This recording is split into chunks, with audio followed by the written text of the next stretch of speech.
Okay, good. And then I'll pull up our favorite slides here. All right, here we go.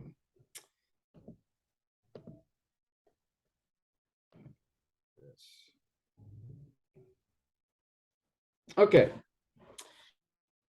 so here we are. It's been let's see, we weren't able to meet last week, so it's been a couple weeks since we met last, and perhaps you remember we were focusing our attention on Genesis 22 as just an example of part of this, the steps for this fourth part of the process, which is to do the narrative analysis of the story.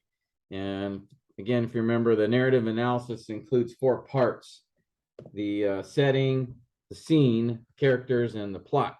And so we've been looking at scene analysis together and following these six elements that we look for in each particular scene. And again, if you'll remember, a scene is defined by a change in the setting, which is a change in time or place, or sometimes even characters.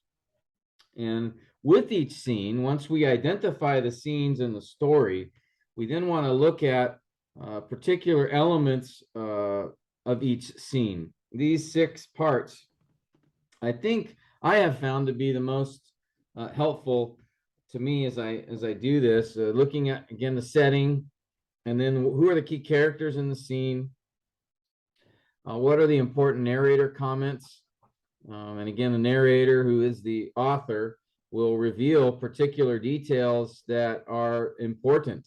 Sometimes they may seem subtle, but they're often, he feels, they are necessary for the reader to understand, if he is to understand the author's point of the story.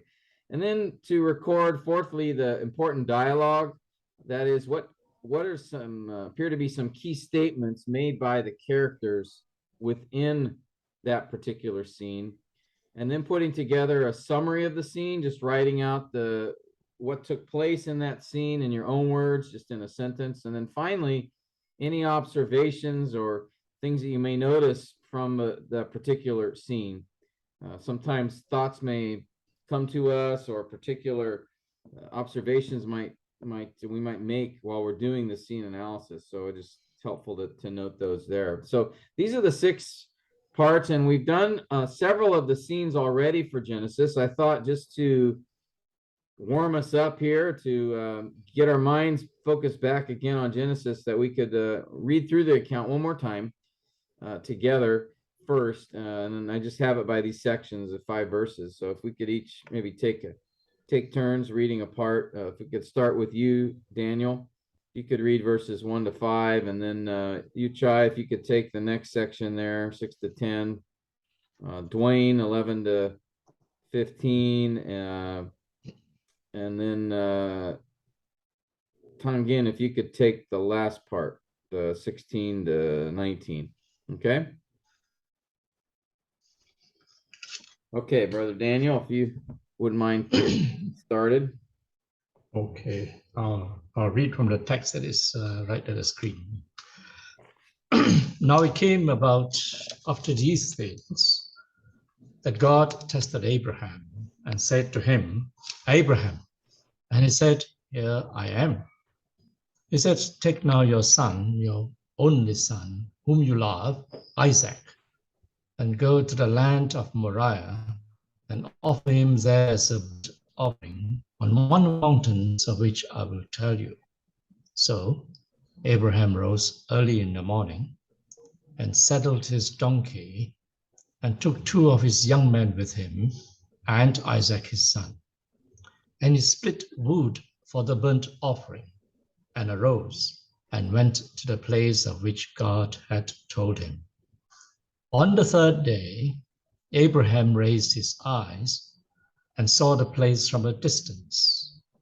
Abraham said to his young men, Stay here with the donkey, and I and the lad will go over there, and we will worship and return to you. Verse 6, Abraham took the wood of the burnt offering and laid it on Isaac his son, and he took it in his hand, the fire and the knife. So the two of them walked on together. Isaac spoke to Abraham his father and said, "My father." And he said, "Here I am, my son." And he said, "Behold, the fire and the wood, but where is the lamb for the burnt offering?" Abraham said, "God will provide for himself the lamb for the burnt offering, my son." So the two of them walked on together. Then they came to the place of which God had told him, and Abraham built an altar there and arranged the wood and bound his son Isaac and laid him on the altar on top of the wood. Abraham stretched out his hand and took the knife to slay his son. But the angel of the Lord called to him from heaven and said, "Abraham, Abraham." And he said, "Here am I." And he said, "Do not stretch out your hand against the lad, and do nothing to him. For now I know that you fear God, since you have not withheld your son, your only son, from me." And Abraham raised his eyes and looked, and behold, behind him a ram caught in the thicket by the horns. And Abraham went and took the ram and offered him up for a burnt offering in the place of his son. Abraham called the name of that place, "The Lord will provide," as it is said to this day, "In the mount of the Lord it will be provided." Then the angel of the Lord called to Abraham a second time from heaven.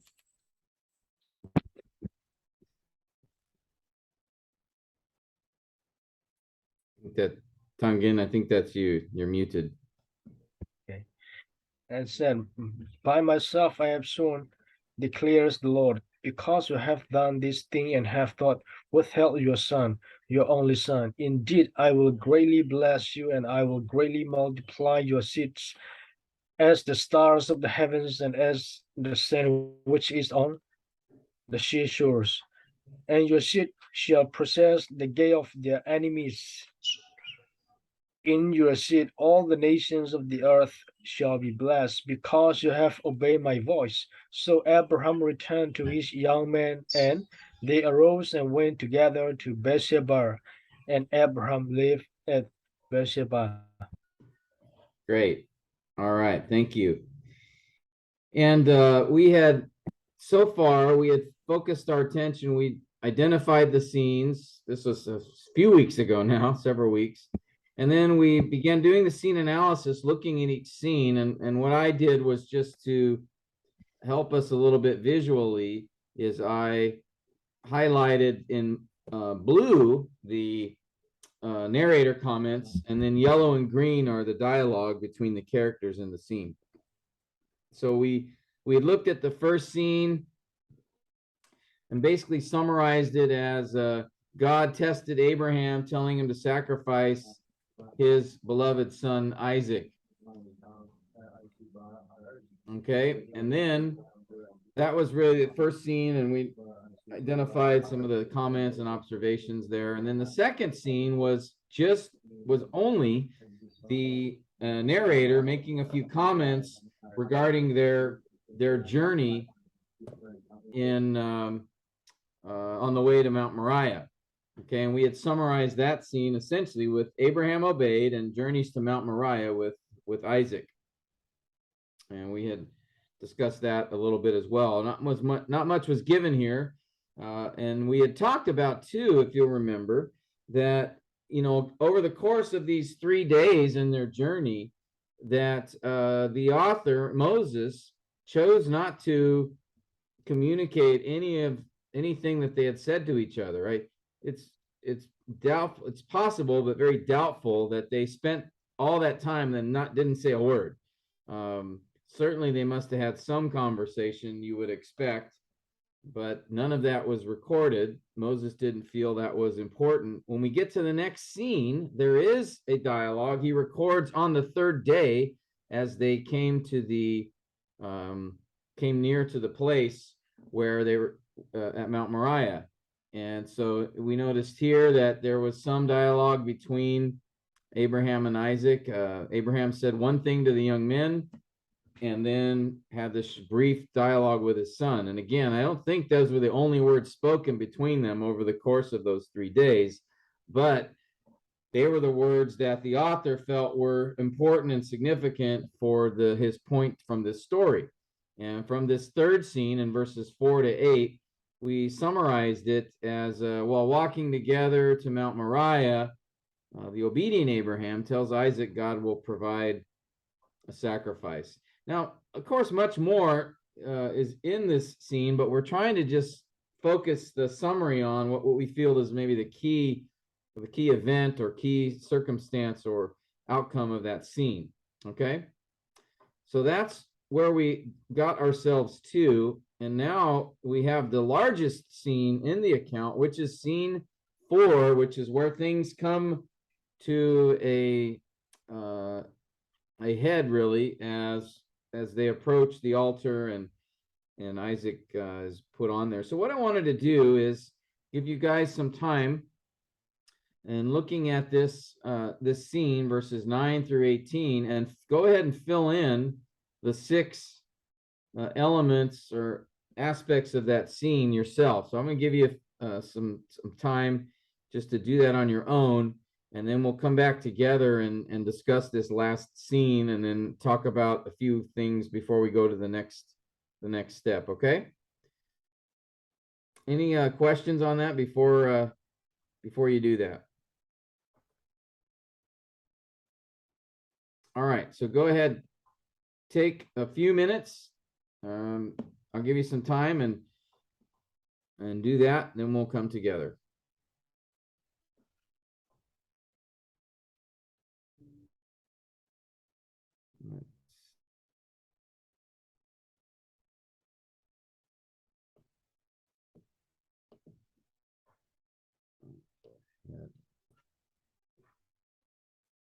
Okay, let's talk about this scene. This is obviously a key scene in the story. This is where things come to a point where the sacrifice is going to be offered. So let's just go through the elements together. We have the setting of this scene. Let me see. I'm going to do this. I'm going to split it.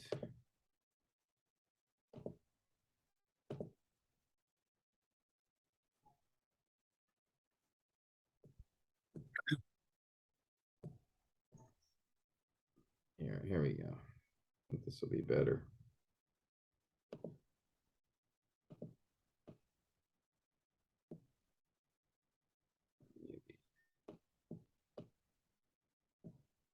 Okay, let's try this.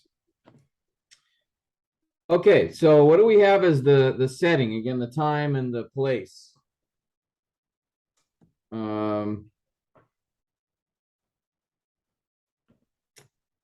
Anybody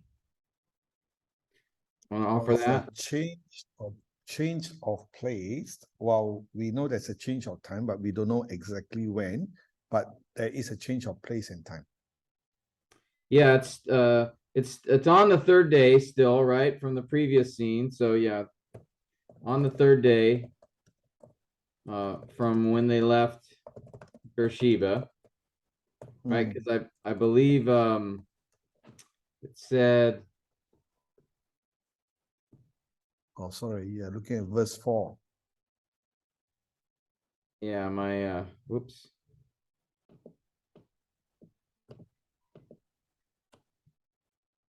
Okay, yeah. On the 3rd day, right? Abraham raised his eyes, saw the place. So it's that same day, but now they are basically at the place to which God told them. So on the 3rd day, at Mount Moriah, where God had told Abraham, yep, okay, to sacrifice, something like that. Okay, and that's all we need to put for that part. The key characters. Who do we have here? What's God, that? Abraham, and Isaac, or more specifically, how about the angel of the Lord? Yes. So Abraham, Isaac, of course, Isaac, and then the angel of and just the of Lord. the Lord. Okay, good. Yep. Or the angel of Yahweh. Okay.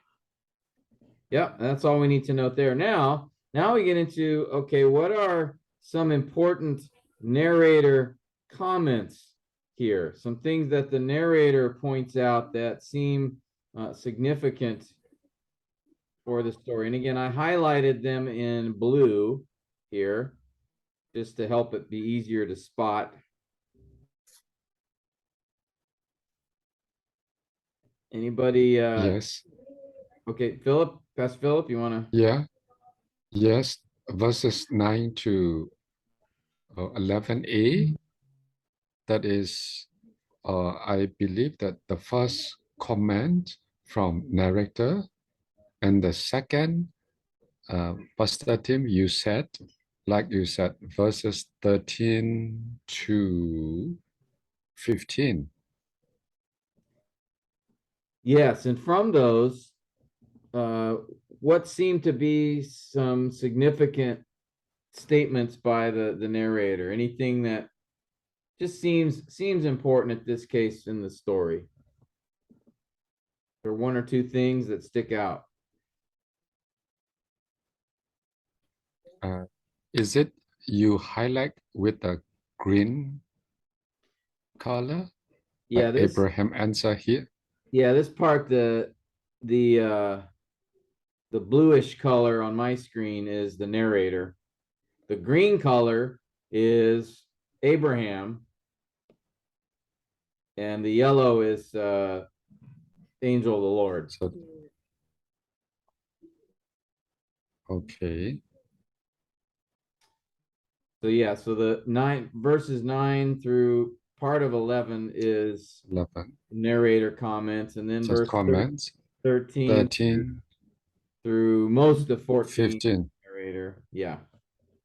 Yeah. So how about the 15? Is it the comment of the narrator? Yes.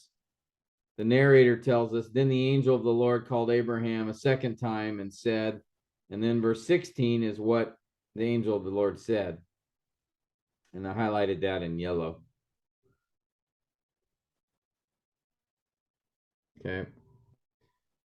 So from the blue parts that I highlighted, that's the narrator comments. Does anybody see anything there that seems significant or important in this story, for the story?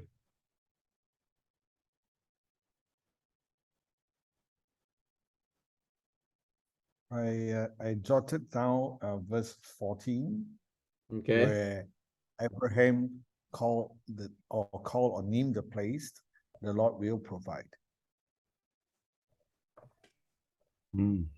Yeah, and that isn't the first time this idea of God providing was said in the story, right? Yes. You remember back in Verse 8. verse 8, yes. Abraham told Isaac, God will provide the lamb. And then I think a little later, it was mentioned one other place. Yeah, verse 15. Yeah. No, Oh, sorry. what Abraham No, said. no, the green in the mountain, Yeah. people called it. Yeah, as it is said to this day, yeah, the amount the Lord will be provided. So there's three places in the story, and the narrator identifies that. So that seems to be an important comment. Good. Anything else that comes out from the narrator remarks? Yeah, that's an important one. Pastor Tim, can we go back on key characters? I'm not sure it is right, but I actually thought could the ram, well, he's not a human, one of the character as well. Yeah, we could put him in. He's not a character in the sense of that he interacts with the other Yeah. characters in the story, but you know, certainly we could identify him as he does play an important role. That is the case. I also wasn't sure because it's in a way that is a type of our Lord Jesus. Yeah, if anyone sort of would represent the Lord Christ in the story, definitely would be not Isaac, but actually the ram, because he is what ends up being the sacrifice. So yeah, I mean, there's certainly be fine to put him there just as a obviously a key piece in the story. Yeah, probably the only time an animal would be considered a key character in a story would be right, Balaam's donkey. It does talk. That's right. But yeah, we could put the ram here just to highlight that, you know, it is a significant part of the scene. Or you could stick it up under setting, since that's part of the scene. But does anyone have anything else on the narrator? I think verses 9 to 10, really the narrator's just describing the events that Abraham continued to obey the Lord and carry out the instructions given to him, right? Yeah. But anything else that strikes you guys from the narrator?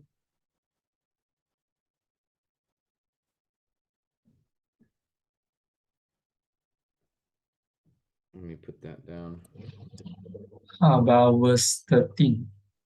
Verse 13. Yeah, the ram has been offered to replace in the place of the son, Isaac. Yes. So he describes the ram being offered. So there actually was a sacrifice that happened, wasn't there? Yes. And in this case, the narrator notes that the ram, Abraham did catch the ram and offer it as a burnt offering. Good.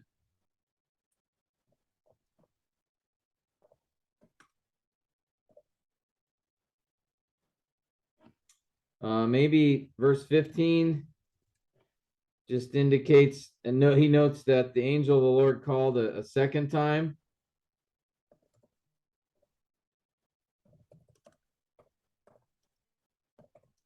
Instead of just saying the angel of the Lord said, they called a second time from heaven. So it's kind of this focus on him as a character here.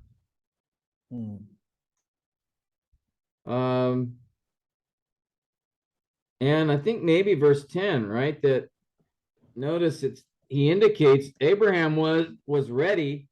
He took the knife to slay his son. So he was ready to go completely through with God's instruction.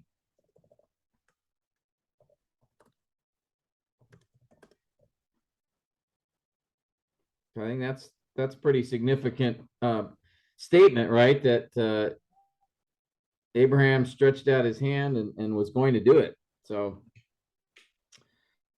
okay, anything else from the narrator?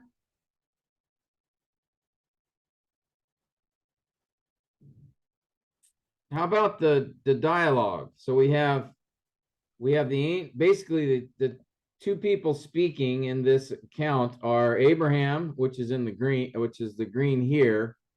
I probably should have put this as a part of the narrator comment here is probably a better, since he's just, yeah. Okay, so Abraham only basically has this one comment, and then the rest, the yellow, is the angel of the Lord speaking to Abraham. So from the dialogue, what things stick out to you guys as significant statements in the dialogue?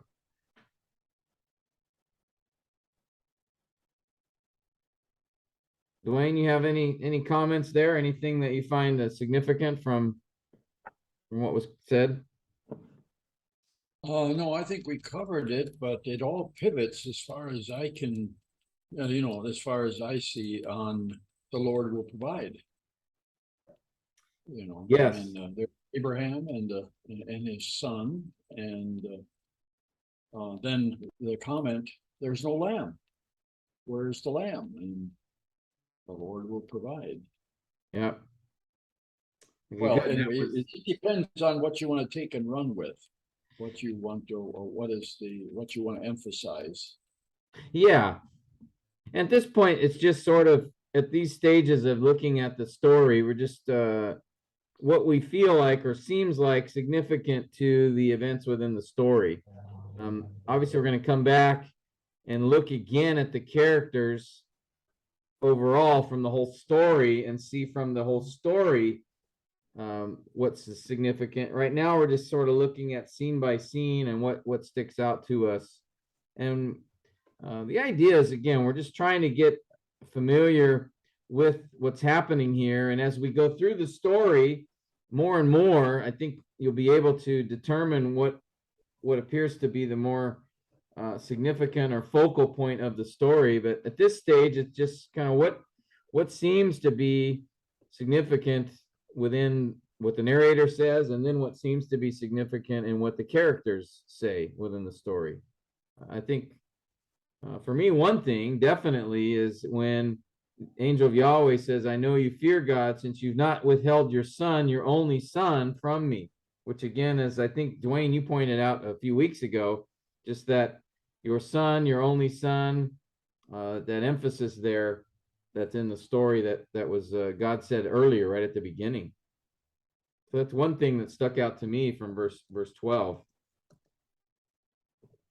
Anything else you guys have from the dialogue here, which is mainly from the angel of the Lord, that seems significant?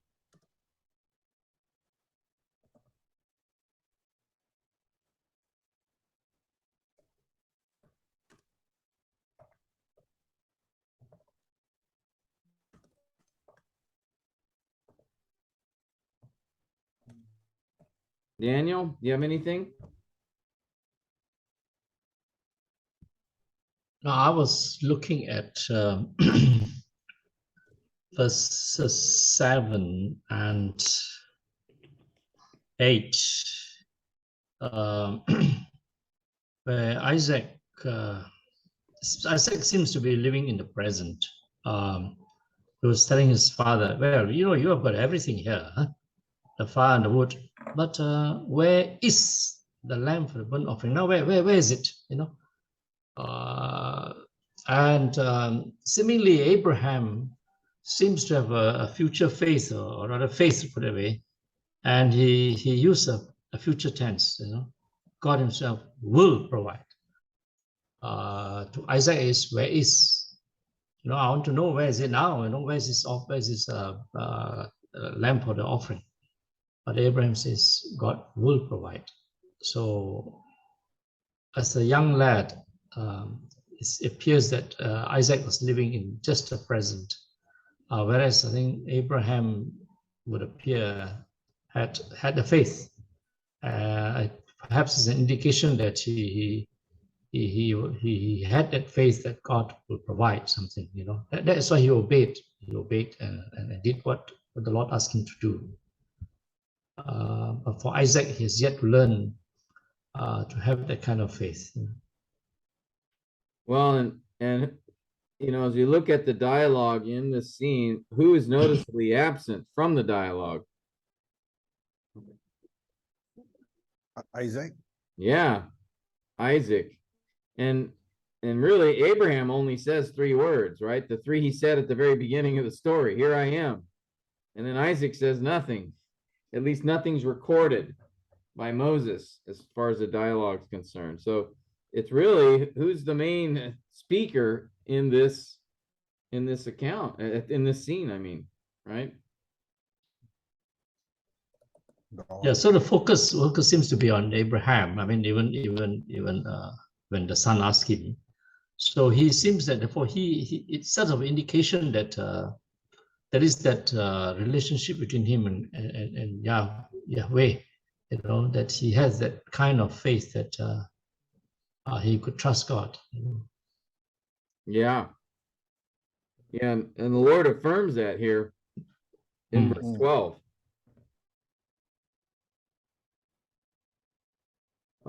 How about from verses 16 to 18? What anything significant there?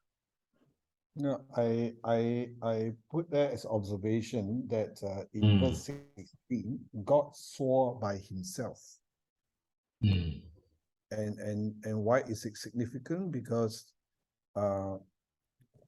I think was it Paul that says that God cannot swear by anything greater than, and there's nothing greater than himself, and therefore he swore by himself. Yes. That is as strong a promise or commitment that can be made in the universe, right? God swearing by himself, because there's nothing as certain or as the Lord, his own character. Yeah. Yeah. And I also noticed probably observation that this statement in verse 16 or dialogue in verse 16, God swore by himself. The idea is a repeat of verse 8, where Abraham say God himself will provide. So you kind of see the repeat almost like a sandwich. God himself will provide in verse 8. Verse 16, God swore by himself. Yeah. Okay, good. I was verse 13. What caught my eyes was when God told Abraham, "Please do not lay your hand on the boy. I know you fear me," and so on and so forth. And verse 13 says, Abraham raised his eyes. So there was an upward look, as I would say, an upward look towards heaven, towards God. And because of that upward look, he saw a ram in the thicket, and he forthrightly went to take it and offer up as a burnt offering. So there was that upward look, a look that is so important. I mean, that when we want to worship God, there's always the upward look and not downward or inward at ourselves. So I'm just trying to extrapolate that. Abraham raised his eyes and he saw the sacrifice that was meant to be, the ram that was meant to be sacrificed. And he offered the burnt offering. Yes. So it's an upward look for worship. And he saw God's provision. And it's the same thing when Christ is lifted up, says, and I am lifted up, I will draw all men unto me. So, we look up at the cross. Yeah, this is true. About the two parts of this dialogue. Okay, the first one, he mentioned, have not withheld your son and your only son. Repeat at the second time. Verse, is it 16? Okay, not withheld your son, your only son. Again. Verse 12. Yeah. Okay, second time. And you're right. Another repetition is greatly mentioned two times this adverb. Yeah, in verse 17, I will greatly bless, I will greatly multiply. Is that what you're talking about? Yep. And use the conjunction, and so this is considered as a double, what is that, what we call the conjunction. So that's it is very significant that God said greatly for two times. Yeah, there's emphasis there. And as you look at verses 17 and 18, particularly verse 18, but 17 and 18, what is that a reference to? Is this the first time God said this to Abraham? Is it No. 12, chapter 12, verses 1 to 3? That's right. Yep, He's repeating the Abrahamic covenant here, isn't he? Mm. Which he also notes in chapter 15, I believe, and also 17. Yep. So Mm. this is interesting that here in this story, as he affirms Abraham's example of faith, he connects back to the Abrahamic covenant. And in fact, in the whole story, the longest statement made by any character is this last few verses. Mm. Mm. Right? If you were to total up all the words spoken by Abraham and all the words spoken by Isaac, and I'll bet that more words were spoken in these last part of the story by the angel of the Lord than all the other dialogue combined in the story. I don't think we should overlook that. Yep. Mhm. Again, it's being attentive to all that is here. And so there is certainly emphasis that Abraham did not withhold his only son, that's repeated. And then he says, because of this, right, he affirms the covenant based on Abraham's faith. So a lot of things theologically going on here, but at least as far as the story is concerned, of everything that is said, that seems to hold, be significant in that, as I mentioned, that's the longest, most dialogue by any character in the story. By far. So not only in this scene does the angel of Yahweh dominate the conversation, because notice how much yellow there is and notice how much green. But also that's the case if we were to look at the story as a whole. This is the most dialogue that is given. And what is it? It is God reaffirming in the strongest language he can, right? I've sworn by myself, I will essentially, I will keep my promise to you. That was made back in Genesis 12. And I think, brothers, as we think about how this story connects to what's around it, but also to the book, this is an important piece to consider. But before we talk about that, is there anything as far as you Chai already made a few observations? Does anybody have any others that so I would even put this as an observation as well, verses 17 and 18, basically the most dialogue in the entire story is about the reaffirming of the covenant by the Lord. I'm reading from my own my version of the NIV, which is 1984 NIV version of it. Looking at the verses from chapter 12 and 15 and 17, I find that it's at this chapter 22 verse 17 in my version of the NIV says, "I will surely bless you." In the other verses, the Lord just says, "I will make you, I will bless you," and so on. But here we have a final affirmation in that sense. I will surely bless you. And of course, and on the screen it appears, I will greatly bless you. So reading from my text, there seems to be a very strong affirmation, a finality to it all, that I will surely bless you. Yeah, that's a good observation in comparing with the other ones, that it's even an even stronger affirmation of the covenant, right? That's what you're saying? Yeah, that's right. See? Yeah.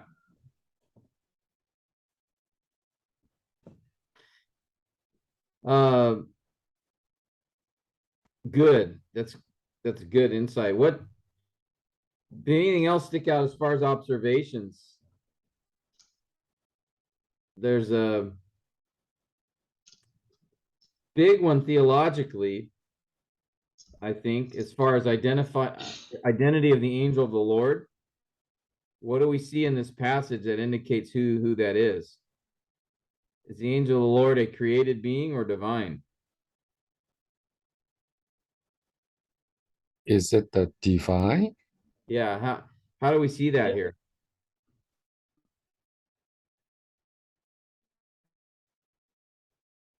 Oh.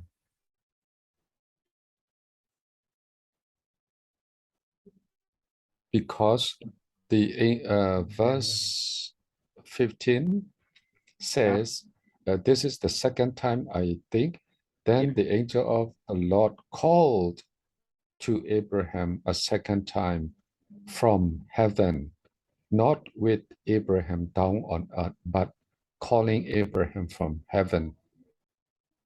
And what does he say, the angel of Yahweh?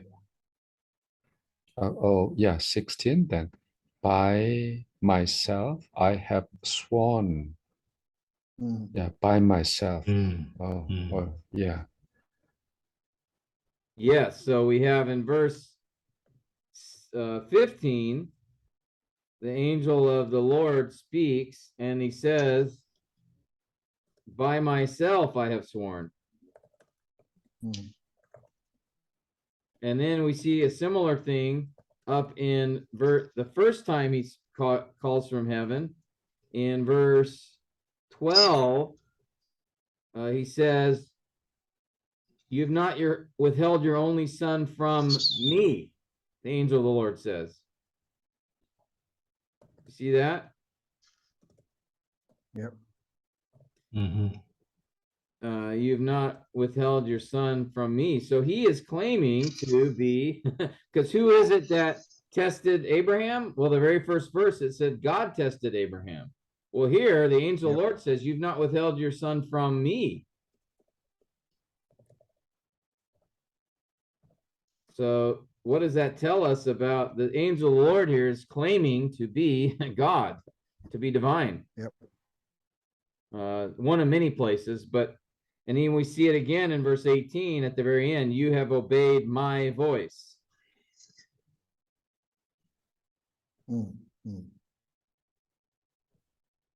So just a side, an observation I made just as far as theologically, the angel of the Lord speaks as Yahweh here. So that's something to consider. Anything else that observation wise that stuck out to you, maybe in considering these different parts that we've been looking at from this scene?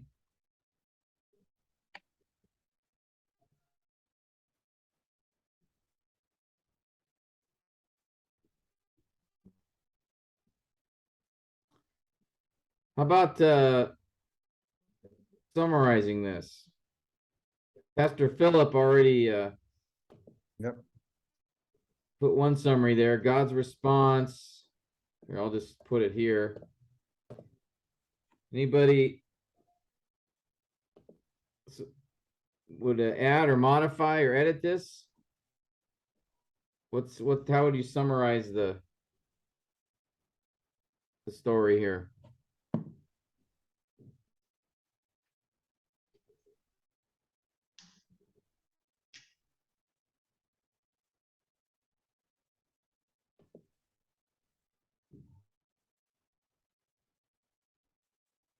Tungin, would you add anything to this or edit it, or what do you think of this as a summary?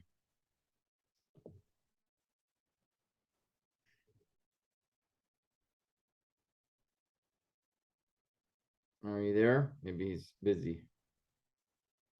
Oh, there we are. He's in Disneyland, taking a break from Disneyland.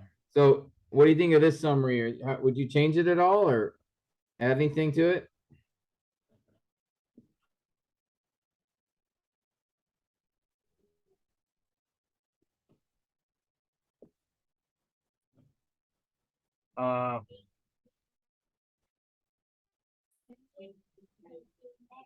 I would say God honors Abraham obedient.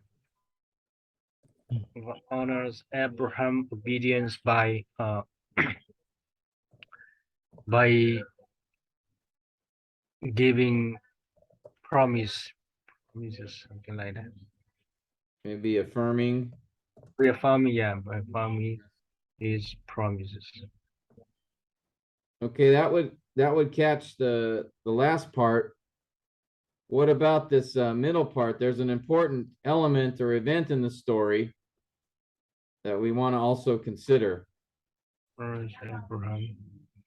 Dwayne, I think Dwayne pointed it out earlier, and Yu Chai noticed it when he was discussing the narrator comments.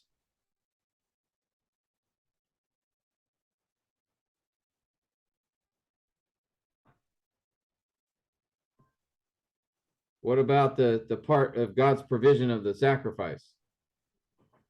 That also is probably a key part of the scene, right? Mm. So maybe how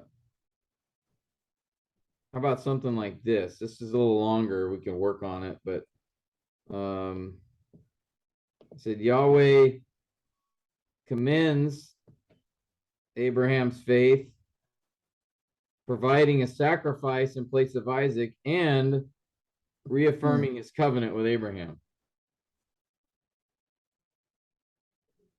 Something like that.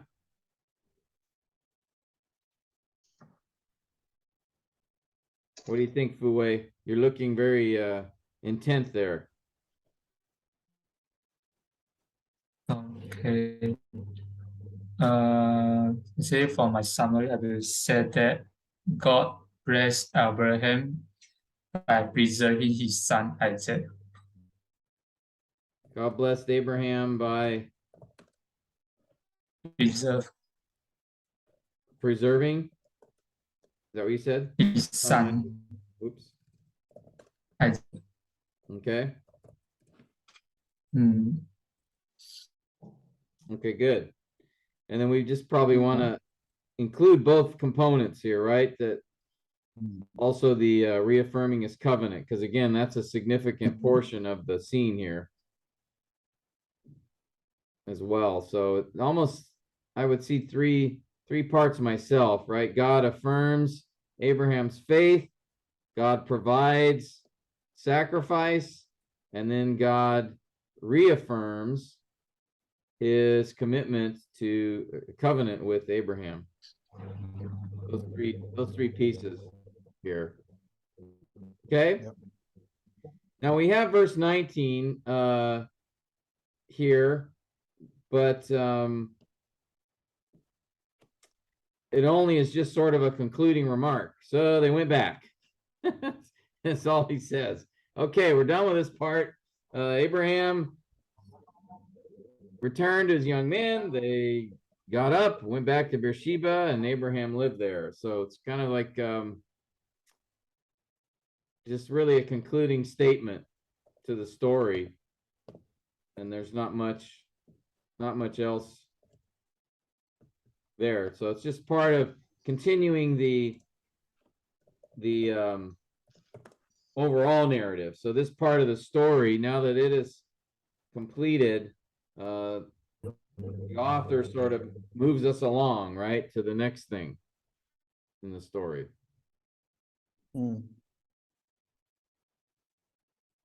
Now, before we go to the next step here, the character analysis, I think it's important to, again, keep in our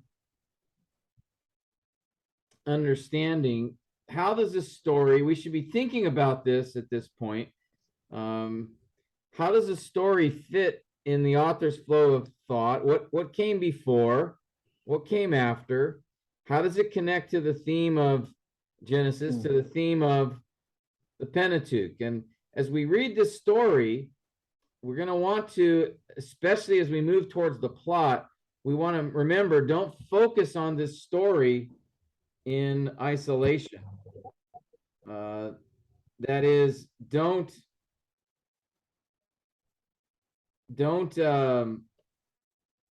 sort of separate or take this story out of its its context or the flow of thought of the author.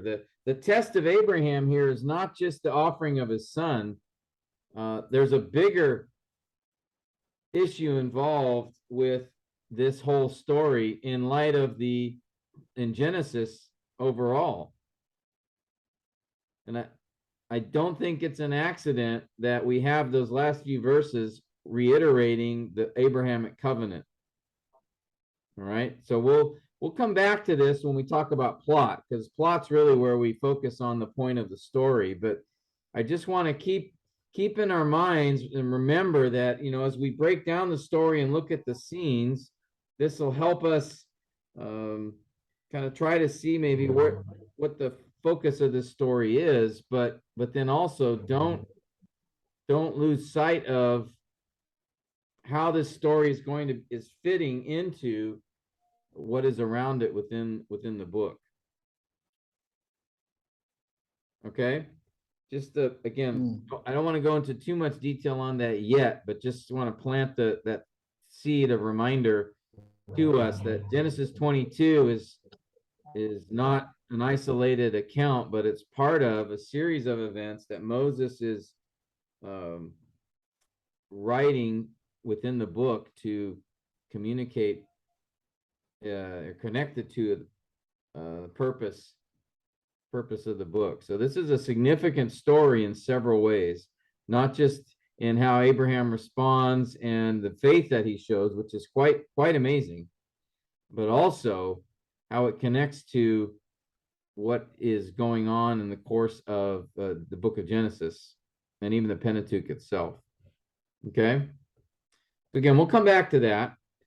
That's something that's important. I'd like to move us forward a little bit here in the time we have remaining to look at another component here, another aspect of narrative analysis. All right, so we've looked at the story as far as the setting is concerned. We've looked at it as far as the scenes and trying to break down, understand a little better each of the scenes within the story. Now there's the element of the character, and we call it character analysis. And that is, in each scene, we identify key characters and what they said and how they interacted. But now what we want to do is take a step back and sort of look at the main characters of the story as a whole, not just in each scene, but as we look at the whole story, who are the primary characters within the story? These are the characters that are really help move the action of the story forward, right? And what they say and what they do. Again, there can be many characters within a story, but we want to focus our attention on those key characters that move the story forward. And as we think about that, there are, I think, three main types of characters that appear in narratives. Okay, so we're going to get into some technical terms that we find in narratives, but stories basically have a protagonist, an antagonist, and sometimes what we call foils. Okay, these would be the key characters within the story. Again, and then you might have other characters that are not significant in carrying the story along. They're just sort of part of the story. As we call them, what do we call those in the movies?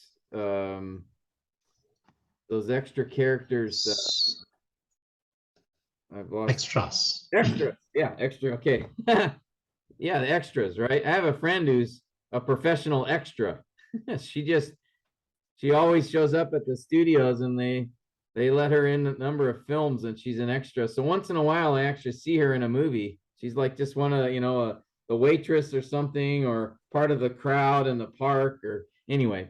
So right, stories will have those extras also within the story that aren't key to carrying the story or key to the plot of the story. They're just sort of part of making it a full and realistic account. All right, and so but when we want to think about for character analysis, we're just primarily looking at these three: the protagonist, the antagonist, and the foil, or sometimes there can be foils. All right. So let's talk about each one of these. Who can tell me what a protagonist is? Anybody? The main character. leading main character. Yes. The main character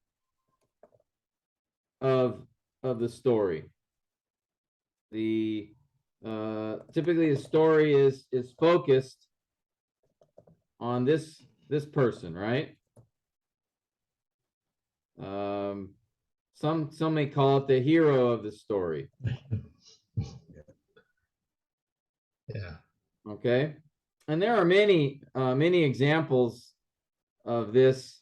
Abraham, right? Key character in several stories. Isaac, Jacob, Joseph. These are all just obviously in these various accounts we would call the main character the protagonist, but he or she is the focal point. The main character is the lead role within the story.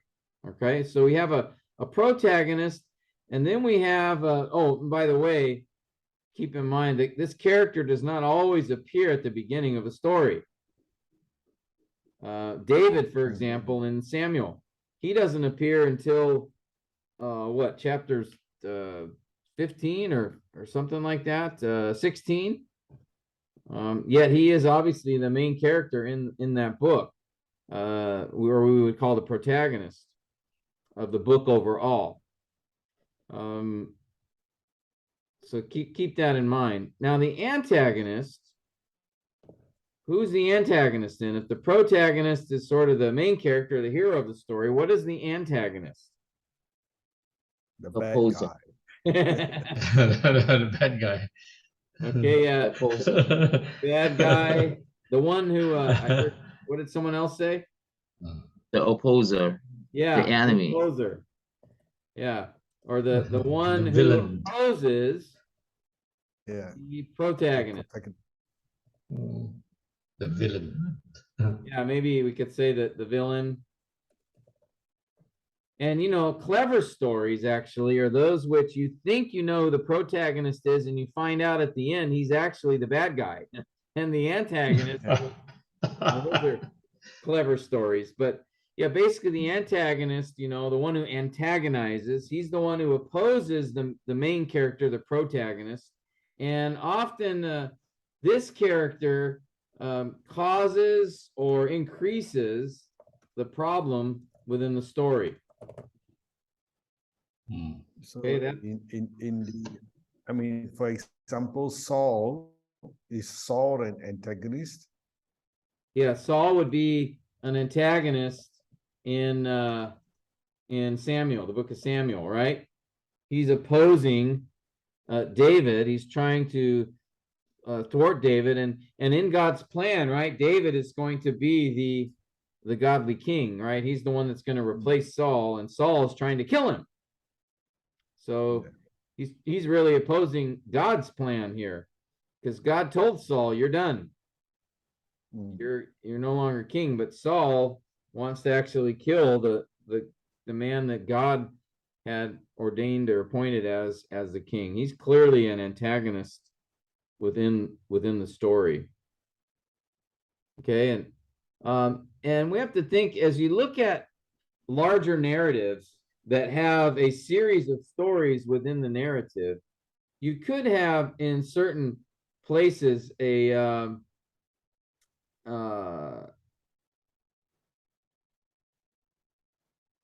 differing, like for example, 1 Samuel 17, we have David and Goliath colliding. So in that particular account, you'd have David as the protagonist, Goliath as the antagonist in that short story. But in the bigger story of Samuel, David is the protagonist and Saul is the antagonist going throughout the story. But there can be situations where you may have, in these shorter accounts that are a part of the bigger one, sort of these, we'd call them subplots. where you may have different protagonist and antagonist in that particular story as part of the larger one. Does that make sense?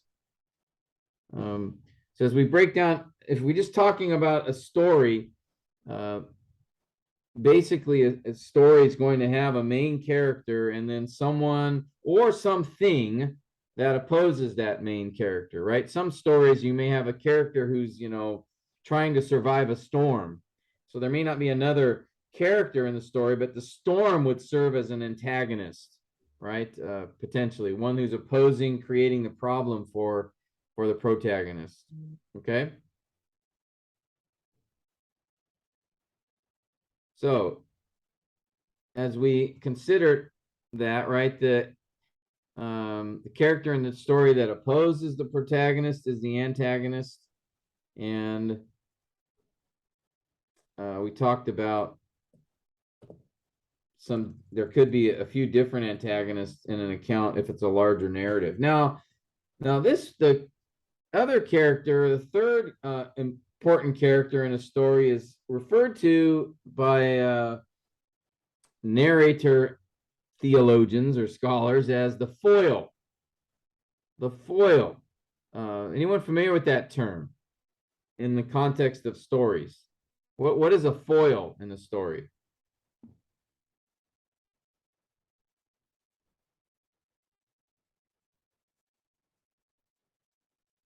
Any ideas?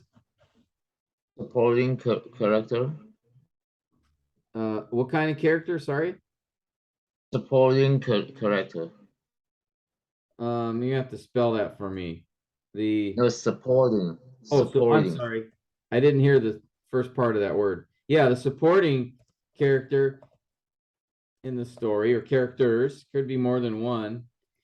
And the foil or foils often serve as, they often serve to compare or contrast with the main characters in the story, either the antagonist or the protagonist.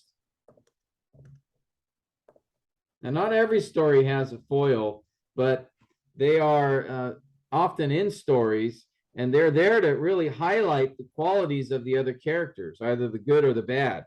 And this term foil, because I always wonder, well, how does the word foil connect to this? And as I study this, the term foil actually comes from, in jewelry, if you put a gem and put foil behind it, it actually highlights the gem. The gem stands out and makes it brighter and more brilliant.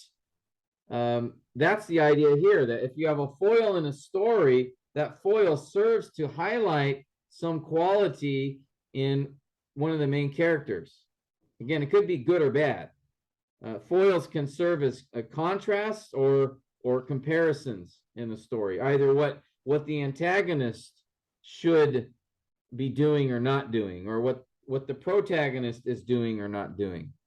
So foils aren't just any character in the story. They're actually there in the story to provide more insight into the main characters, either by way of a contrast or by way of a comparison. For example, think about the story of David and Goliath. Okay, and David there we would see as the main character, the protagonist, and Goliath the antagonist. But another character in the story is Eliab, right? David's brother. And Eliab rebukes David for going to fight Goliath, right?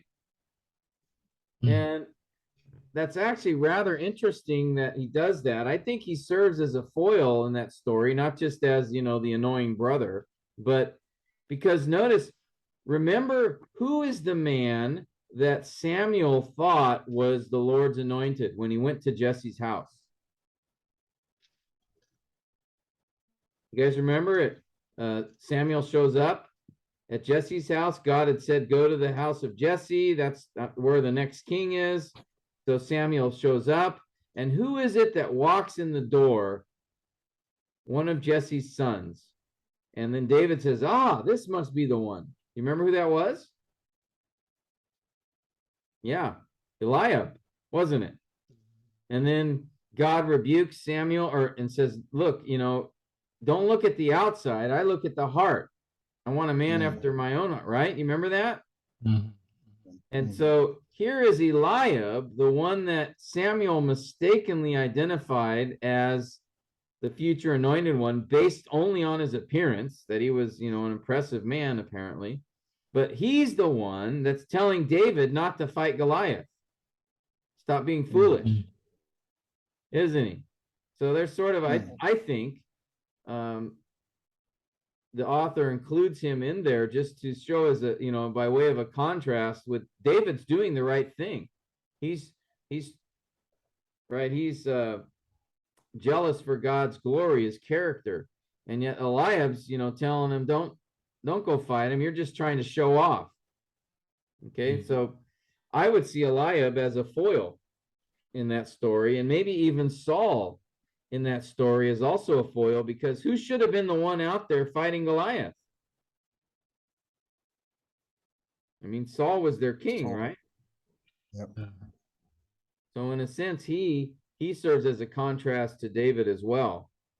So two of the guys in the story of Samuel who you would think, based on how they were assessed, that they'd be the ones to fight Goliath, right? Saul was the tall, handsome, kingly looking man that the people were amazed by, yet he's not fighting Goliath. And then you have Eliab, who Samuel was impressed by and thought he was going to be the next king, who he's not fighting Goliath either. In fact, he's scolding David for it.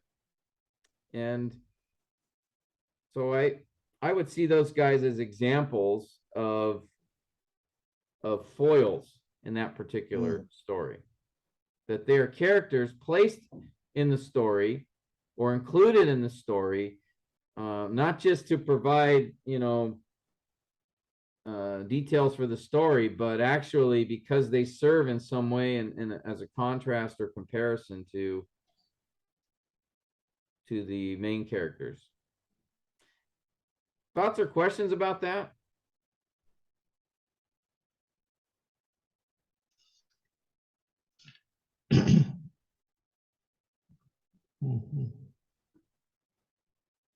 I just have a kind of a curious question. Yeah. In the story of Balaam, Balak, and the donkey, who is there a foil? Well, could a donkey be the foil? Frozen. Sorry, I lost the voice. Sorry, you froze on us, Chai. Can you repeat your question? You're frozen. It's frozen for a while. Frozen again. Yeah. Right, sorry, I was just maybe I'll just... Yes, asking whether the donkey is the foil. Oh. yeah. I think could be. Yeah, I'd have to look at that story again, just in its context. But yeah, the donkey is trying to tell him the right thing to do. There, it's like, and in fact, even he's commended by the angel of the Lord, isn't he? And the donkey saved your life. Maybe as a sort of contrast to Balaam there in that particular account. But yeah, we actually have a couple places in scripture where a creature, an animal, is, part of one of the main characters. That would be one. The other would be the serpent, right, in the garden. Who, of course, the agent behind the serpent is Satan, but he is clearly an antagonist in that particular story. So, okay, so as you're examining a story, we're gonna, as we do looking at the characters, we want to identify who is the main character, the protagonist, who is the antagonist, and it could be more than one person. It could be a group of people, or like I said, it could be something else, a creature or nature or something. It depends on the story. And then foil or foils. That is, did there appear to be certain characters in the story that seem significant, and in some way they serve to compare or contrast with the other main characters in the story?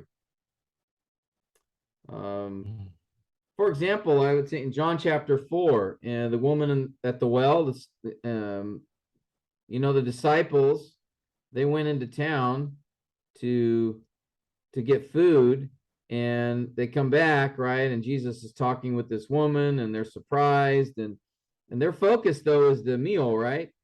But Jesus wants to get them to see, look, the field's white for harvest, he says, right? Look, lift up your eyes and look at the field. So they were totally missing the point that they were also part of the mission. Jesus was sent, and so were they. Yeah. That was the point of that story. And so they really serve in contrast to Jesus, who is fulfilling the seeking and saving the lost, and they were called to do it too, but they weren't.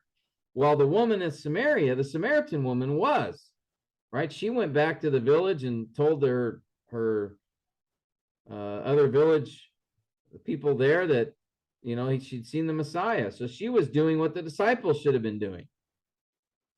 So they I think in that particular story serve as foils there. So we have many examples of them all throughout the different stories in Scripture, but what's important is just to recognize a typical story, not every story, but a typical story is going to have a hero, is going to have a villain, and going to have other characters which sort of highlight the hero or the villain in some way. All right, that's a simplistic view of it, but that I think would capture what most stories contain. There's another character we need to be aware of as we examine stories. We've already talked about him a little bit, and that is the narrator. Okay, he's a character in some ways in the story, in that he is a key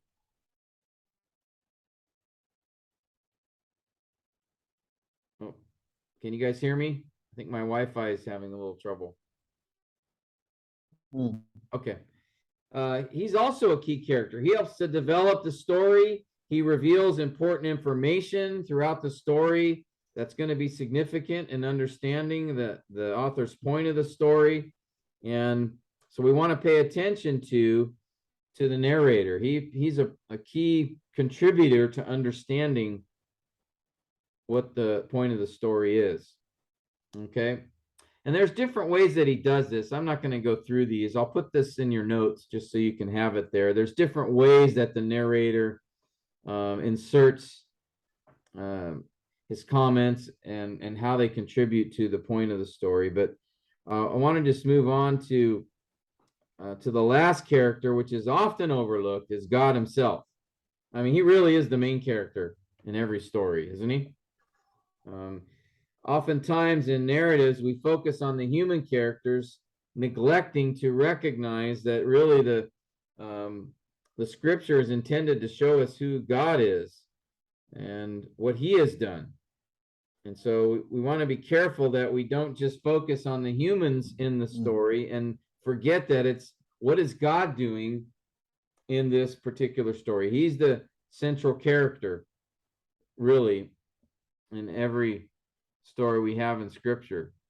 And so that would also be the case in the sense of when we're looking at the story in Abraham, right? We're going to talk about this when we examine it next week, looking at the characters. But you think about this, again, who has the most dialogue in that story and whose promise is affirmed in that story? So even though it's about Abraham's faith, there's a bigger scope of that story than just Abraham showing his trust in the Lord. All right. So there's a quote here from Walt Kaiser I think is helpful. I'm going to ask Fu Wei if you could read this quote to us here. It's on the screen. Oh, uh-oh. I think my Wi-Fi is Can you guys hear me? Yes. Yes, yes. Okay. Fu Wei, can you read this quote from Walt Kaiser?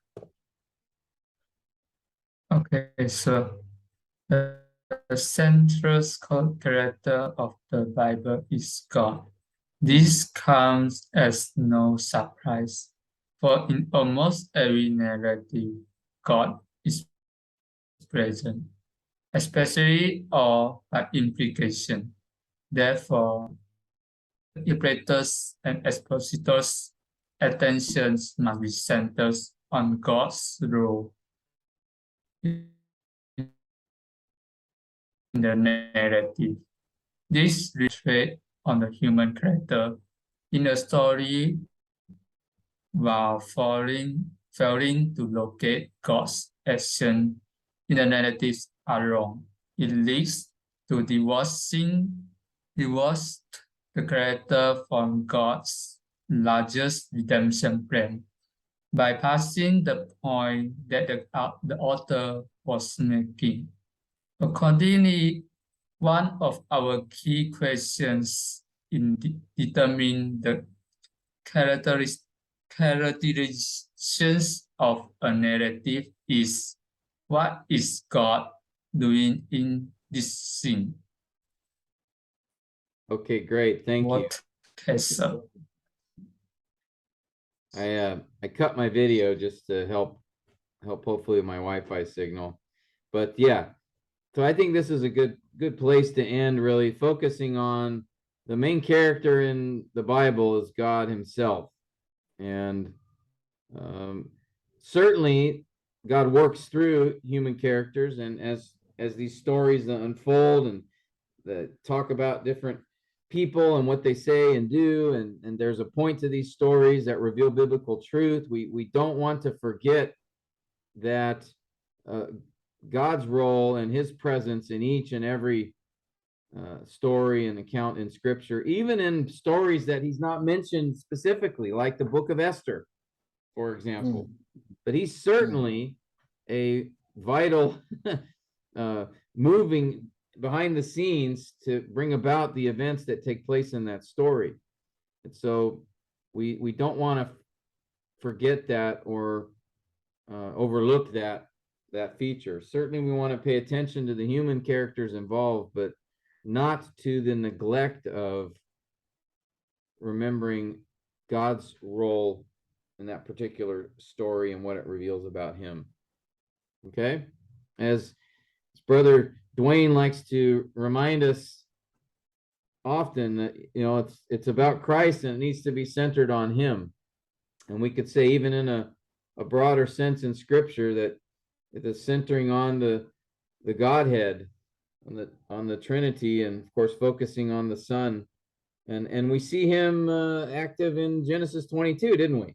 The angel of the Lord, which I believe is God the Son prior to the incarnation. But we don't want to forget, what does this story show about God, who he is, what he has done, what does it reveal about him? So as we press on, move forward in analyzing narratives, then the next step is going to be looking at the characters again from the story as a whole, and how each character contributes to understanding what the point of the story is. As we looked at each scene, we identified like key characters within the scene, but now we want to step back and look, okay, the story as a whole, who's the main character of the whole story? Who's the protagonist? Who's the antagonist?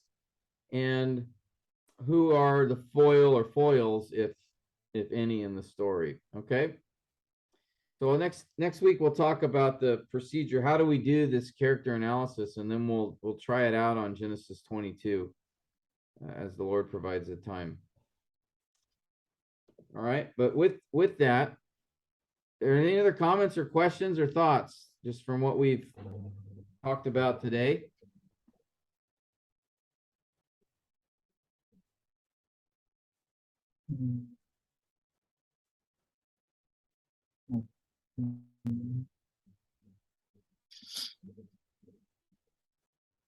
Mm.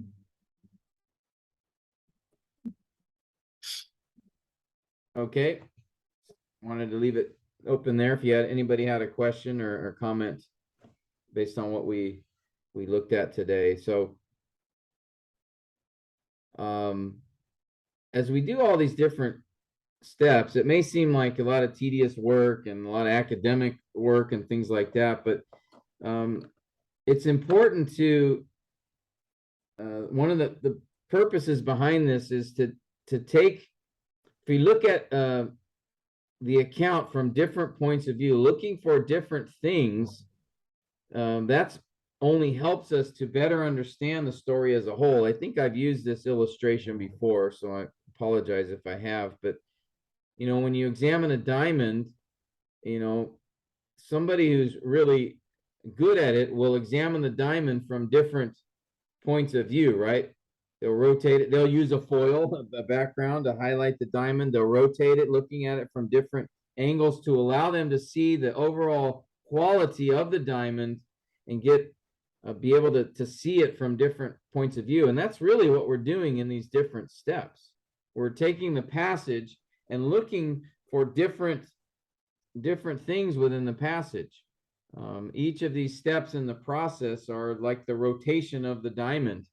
And by doing that, oftentimes you'll receive certain insights that maybe you wouldn't have thought about if you had not been forced to look at the passage from each of these different angles and looking for these different things. And so that's the idea here behind what we're doing with the narrative analysis, is looking at the setting, looking at the scenes, then the characters, and then finally all of that will help us better understand what the plot of the story is. That's sort of where we're headed here. So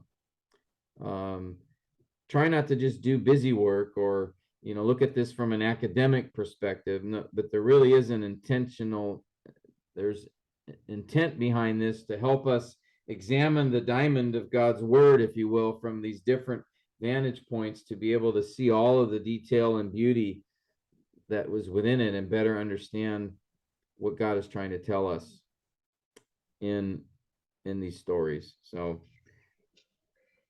with that, if there's no other comment or question, I was going to ask if you, Chai, could close us in prayer, or maybe you, Chai, if you have any final comment or observation, and then close us in prayer. No, I think we'll just close in prayer, because it's important, the quotation from Walter Kaiser, that we must not forget that God is always at the central. We get sidetracked or get excited about the 10 plagues, you know, Pharaoh and whatnot, and we lose sight of who God, you know, is in the midst of that. Yeah. That's a wonderful session.